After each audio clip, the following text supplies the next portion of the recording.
আসসালামু আলাইকুম, welcome back to my channel. আজকে আমি আপনাদের তৈরি করে দেখাবো একটি ভিডিওতেই দুইটি পাটিসাপটা পিঠার রেসিপি।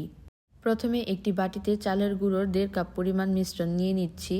একটি খেজুরের গুড় নিয়ে নিয়েছি, গুড়টিকে ভালোভাবে কুচি কুচি করে কেটে নিব।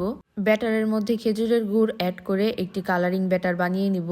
গুড় দিয়ে গুড়গুলোকে ভালোভাবে মেল্ট করে নিতে হবে। 1 চিমটি পরিমাণে লবণ দিয়ে মিশ্রণটিকে ভালোভাবে মিশাতে হবে। একদম ঘনও না, একদম পাতলাও না, এরকম একটি ব্যাটার তৈরি করে নিতে হবে। অন্য একটি বাটিতে 2 কাপ পরিমাণে ব্যাটার নিয়ে নিচ্ছি।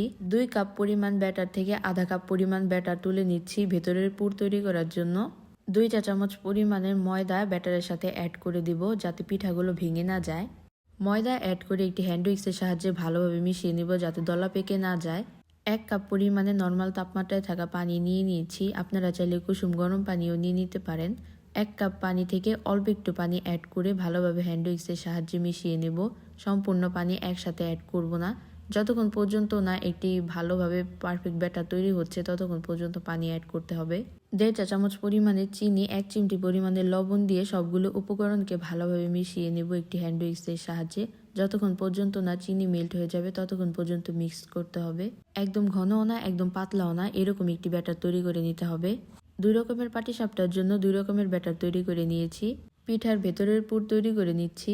তুলে রাখা 1/2 কাপ পরিমাণে ব্যাটার, 1 কাপ পরিমাণে কুচি করা খেজুরের গুড়, 1/2 কাপ পরিমাণে চিনি, 1 চিমটি পরিমাণে লবণ দিয়ে সবগুলো উপকরণকে ভালোভাবে মিশিয়ে নিচ্ছি। আপনারা চাইলে লবণ স্কিপও করতে পারেন। আমি আমার পছন্দ মতো মিষ্টি নিয়ে নিয়েছি, আপনারা আপনাদের পছন্দ অনুযায়ী মিষ্টি দিয়ে দিবেন। জাল করা 1 কেজি পরিমাণ গরুর দুধের সাথে সবগুলো উপকরণকে দিয়ে দিয়েছি।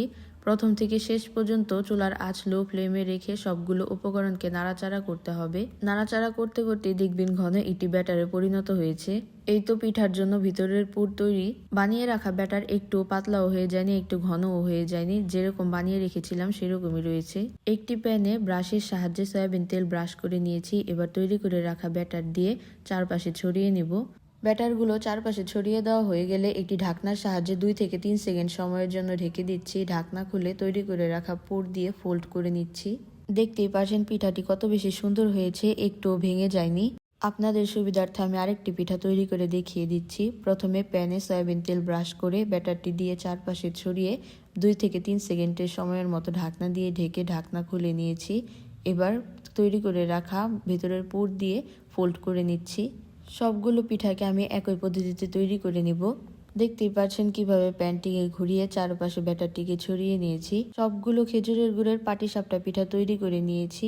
তৈরি করে রাখা আরেকটি ব্যাটারের পাটিসাপটা পিঠা এখন বানিয়ে নিব। প্রথমে প্যানে সয়াবিন তেল ব্রাশ করে ব্যাটারটিকে দিয়ে চারপাশে ভালোভাবে ছড়িয়ে নেব। ছড়িয়ে নেওয়া হয়ে গেলে 2 থেকে 3 সেকেন্ড সময়ের মতো একটি ঢাকনা দিয়ে ঢেকে দেব। ঢেকে দিয়ে ঢাকনা খুলে তৈরি করে রাখা ভিতরের পুর দিয়ে ফোল্ড করে নেব।